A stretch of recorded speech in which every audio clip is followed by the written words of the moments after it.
Hello, Chris from Channel X here. Delighted to be joined by Orla from Luzern to talk about accelerating brands and retailers on marketplaces and achieving exponential growth. So, welcome, Orla. How are you?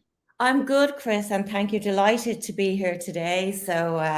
Yeah, Luzern eCommerce has been, as you know, around for quite a while. So I know our paths have crossed before. So it's great to be here talking about marketplaces and market expansion today.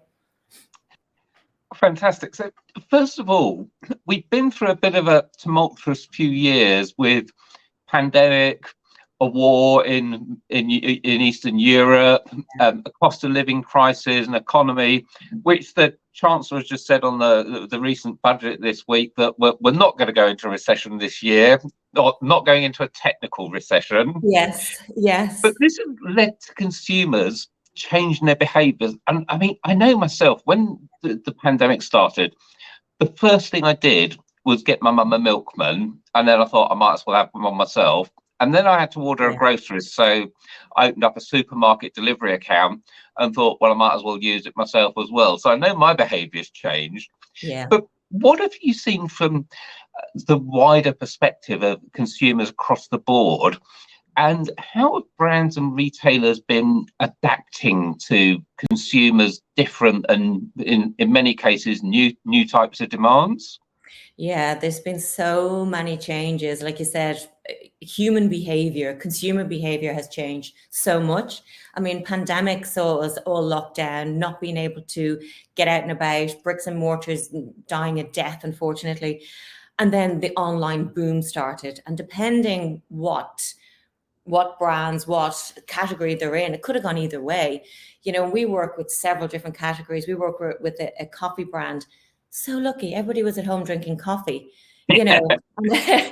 And then there was other brands, luxury brands, that just nearly disappeared. Their business disappeared overnight. So it was a really, really difficult time.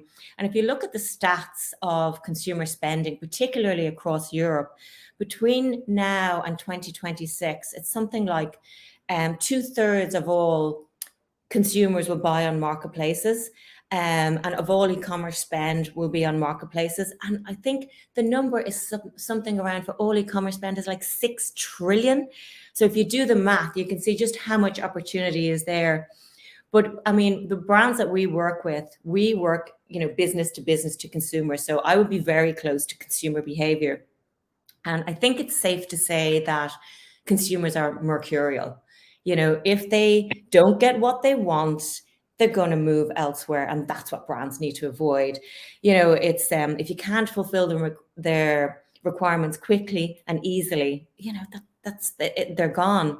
And it's what I call the Amazon effect. I see it, I want it, I buy it, I get it. All sounds very easy, but it's not so easy when there's things in the background, what we call the messy execution end of e-commerce, which make, not necessarily, they might see it, they might want to buy it, they might go to buy it, it might not be in stock, then they get annoyed, and then they go somewhere else.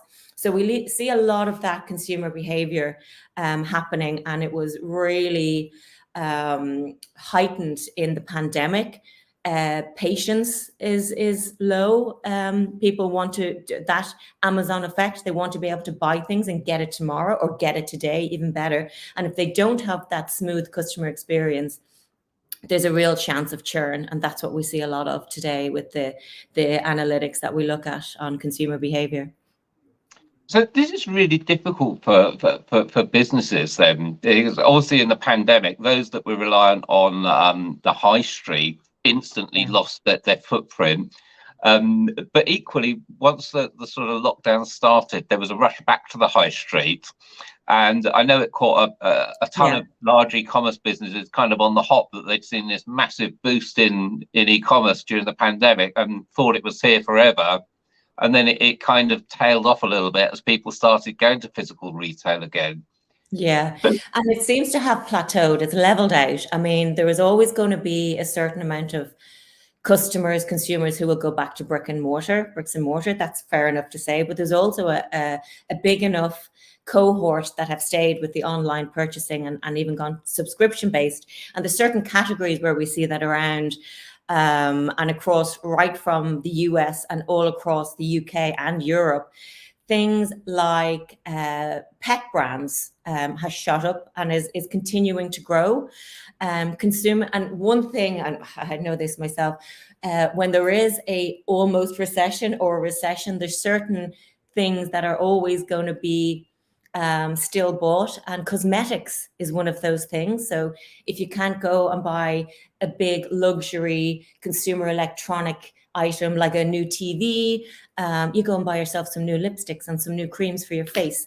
And that's across all, like male, female and beyond, you know, that the cosmetics industry is and beauty, health and wellness is still buoyant.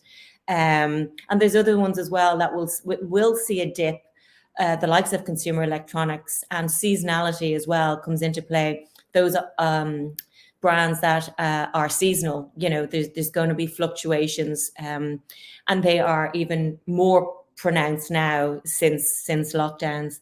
DIY and home cares would be one where there was a massive increase when people were locked down, and now it's kind of reduced down and will be quite seasonal again when it comes into nice weather. People go out and buy things for their garden. So yeah, there's lots of nuances across that depending on what category you're in.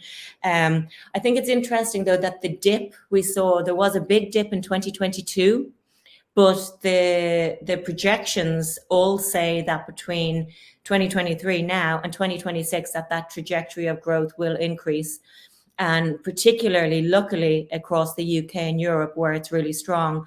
So there's something like 80% in some of the countries, the likes of the UK, Norway, and then there's others which have massive potential. So the likes of Greece and others. So yeah, so there's lots of fluctuations, but lots of patterns and trends that we can see also. So it's obvious that things are in a flux, which, to be honest, has always been the case since e-commerce started sort of 25 years ago. Yeah. So how should a business think about using their resources and their budget to achieve digital transformation when, frankly, we all saw the pandemic and went gung-ho for it, and then it eased off again, but now you're saying it's going to grow again. So it's kind of a moving target as well. So how do they allocate their resources to actually market their products to best effect? Yeah, I mean, digital transformation has been a word which has been thrown around, you know, in the last nearly 5 to 10 years. But I think it has really come to the fore when it comes to e-commerce. I mean, yes, we were catapulted during lockdowns, and brands scrambled to get their online presence working, and some did and some didn't. So you'll see them now trying to get back to a structured and formulated approach to digital transformation in a way that they're not going to burn internal resources or budgets, but yet they can serve their customers the way they should be served and the way customers expect to be served. And what we see in Luzern eCommerce is that most are not trying to do it all in-house. Although there's a talent shortage across Europe in e-commerce, but there's also all these layoffs, and people are thinking, oh, well, you know, there's lots of talent out there. I can go and get myself some digital people. Yes, you can, but they're not going to have the expertise in the e-commerce side of things. They're not going to have expertise in things like inventory management, or even advertising at a SKU level, or assortment strategies. You know, there's certain aspects of e-commerce that you need to know e-commerce to be able to do correctly. And no digital plan is going to help that unless you have the humans who can understand the business and who can actually roll out that plan. And what we're finding is that when people are weighing up, internal versus external, to have that agility, to have the speed to value and the expertise, you really need a partner to do that. And luckily for us, we've been continuing to work with brands on that. And even if they do bring in-house e-commerce people, a team of 2 or 3, even with the big brands, it's not going to be enough to do everything that they need to do to transform their service and get their product to market. So yeah, it's barely enough to run one marketplace operation, let alone launch on 5 or 6 different marketplaces. If you're looking to do multiple marketplaces in multiple markets, it's a big job. And there's lots of consultants out there which are great, and they can really help a brand with what the strategy looks like. There's lots of analytics firms out there which can tell you what to do and what the market dynamics are, but they're not going to do it for you, And the last thing a brand needs is another dashboard with data on it of what to do. What they really need is someone to actually help them do it, to roll out that, what we call that messy execution end, to really get out there, test and learn those markets quickly, get over the mistakes quickly, the agility to do that, and really move fast. And that's what we're saying, is that, a strong strategy is one thing, but strong partnerships is really important, and the agility to get out there quickly, and I hate the word, but to pivot where necessary is really important. And what about building brand trust on a marketplace? I mean, it's very, very easy when you're going into a brand store. You've got experts on hand, that whether it be cosmetics to actually do a demo, or if it's DIY, you can go in and there's knowledgeable people that will tell you not only what you need, but where it is in the shop and how to use it. But you don't get any of that online, and especially I think when you're expanding internationally, because you may be expanding into a territory where people don't know your brand. So how do you build that trust online? There's lots of ways. I think that the first place to start is understanding your customer in those markets, and understanding the market itself and your competitors within that market. And that can change from market to market. We work with a big brand. We work with Nestlé Health Science, and that was one of their key challenges. Was we want to go expand into new markets. We want to go on to multiple marketplaces. Where do we start? How do we do this? And how do we avoid channel conflict? How do we build that trust with our consumers who may not necessarily know the brand as well in different markets?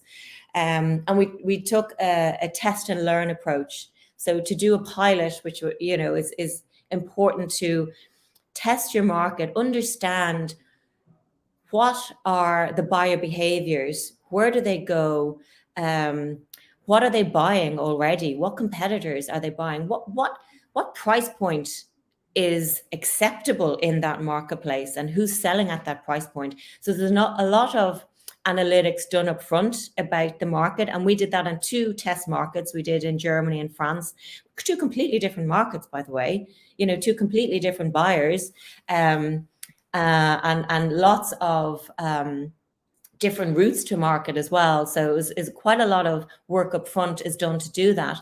And then there's once we get those strategies in place, it's understanding, well, if they're willing to spend more in France on certain things, how can we increase the average order value for that consumer by maybe bundling with another product? And that's what we did with the brands that we work with. We looked at the markets that they want to go to, who the buyers are, how they like to buy, and what kind of, how, I suppose, spongy is the market that we can increase prices in some and not in others.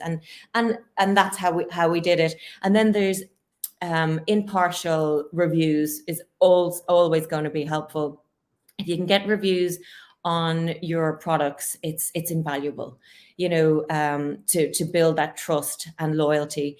And then there's certain things like back to your basics, your product, price, place, and promotion. All those things are really important when you're trying to build loyalty. Putting together promotions for specific buyers, understanding what did they buy, and what might they buy next.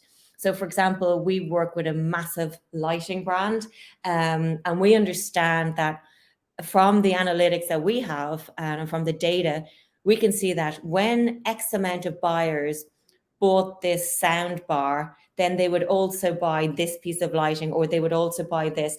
And even down to typically 6 weeks later, they might buy this. So we're able to go, okay, do you know what?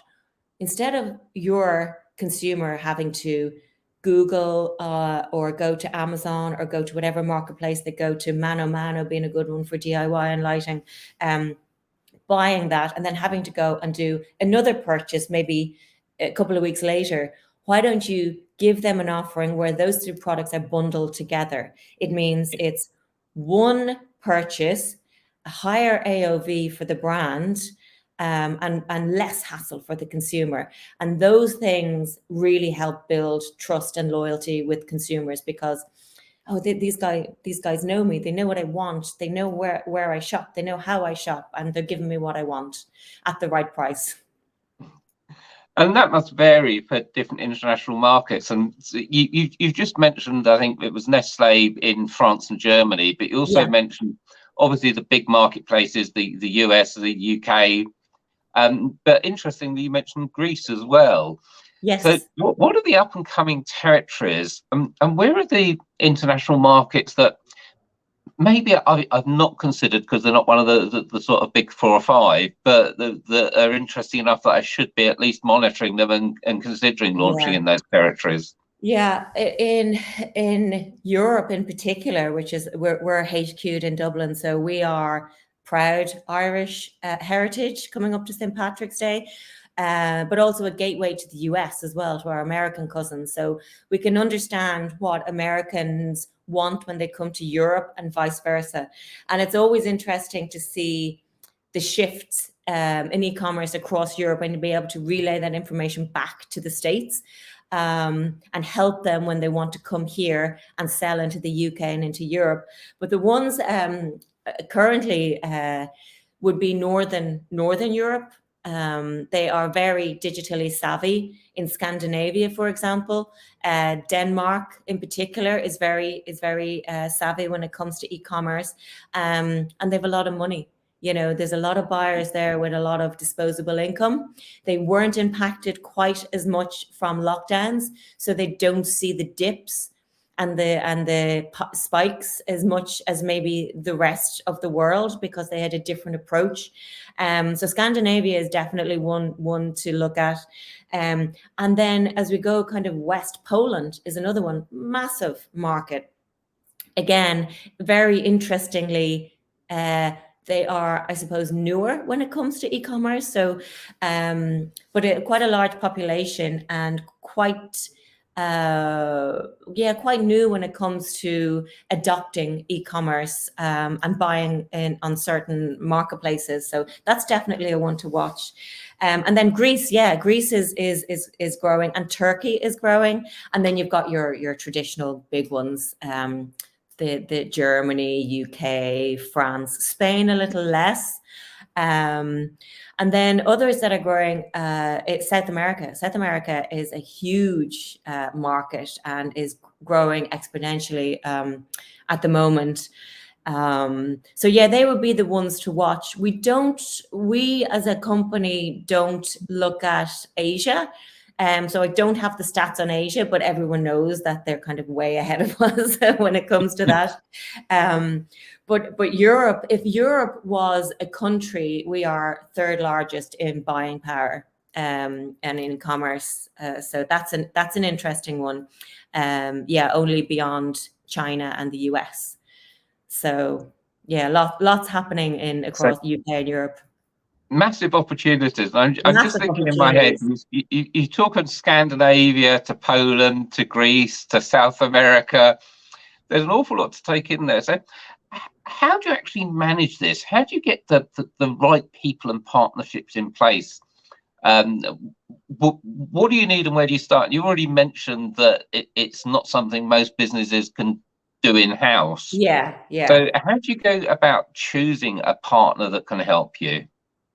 Yeah, I mean, there's certain things to look at. The main ones would be cost and time to value, experience, and then there's the technology. What kind of technology do they have that you can take rather than trying to develop or even deploy in-house? They would be the main things.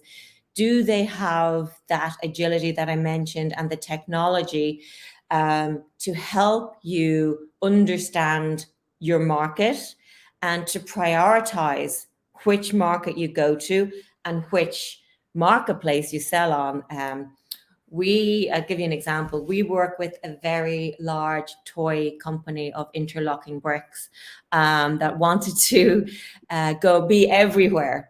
We said, yes, of course, you want to be everywhere. We'll help you be everywhere on every marketplace. And that we did.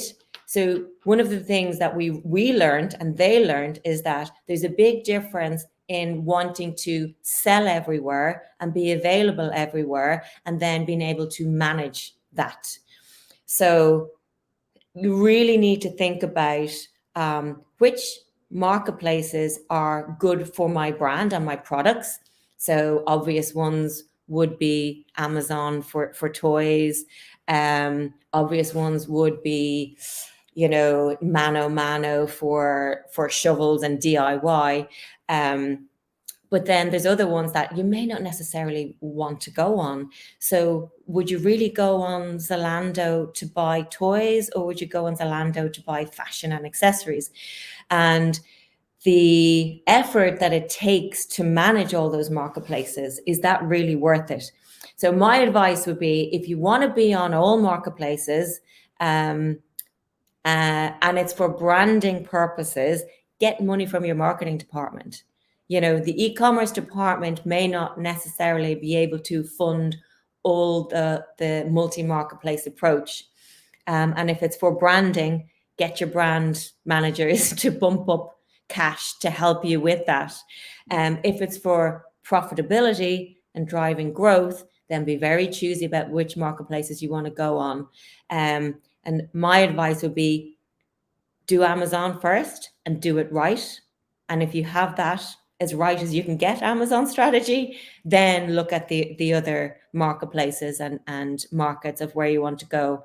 And again, it's all around driving that profitability. And the last thing you want is any kind of technology blips or platform pitfalls. So really look at the technology that you're going to use for this. There are companies out there that will plug you into multiple marketplaces. That's fine. But as I said, if you want to be profitable, you need a partner or an agency that can help you manage your presence on all these marketplaces. And that's back to what I said about managing your assortment strategy, managing your inventory, looking after pricing. If you want to sit in second place on Amazon and not go for the buy box, and then when 1P goes out of stock and you come up and you're 3P, there's all sorts of things that you've got to look at when you go and sell on all these marketplaces that an expert partner could help you with, rather than trying to do it in-house. So yeah, they would be the main things I would look at, because it can be challenging to go into new markets and on multiple marketplaces. Yeah, and I think possibly the most valuable thing you said is picking the marketplace for the right reason, whether it be for marketing or profitability. Yes, and it's very hard to try and not just sell on a marketplace, but then also build traffic for the marketplace, because you want them to buy your product when it's maybe not the marketplace known for it. I mean, a perfect example of that is the dreaded out of stocks. So you're selling on Amazon. Anyone who sells to Amazon 1P, and any of the brands we talk to, regardless of size, can struggle with Amazon, stock outages, chargebacks, being delisted. There's a plethora of challenges with selling on Amazon that they need to think about.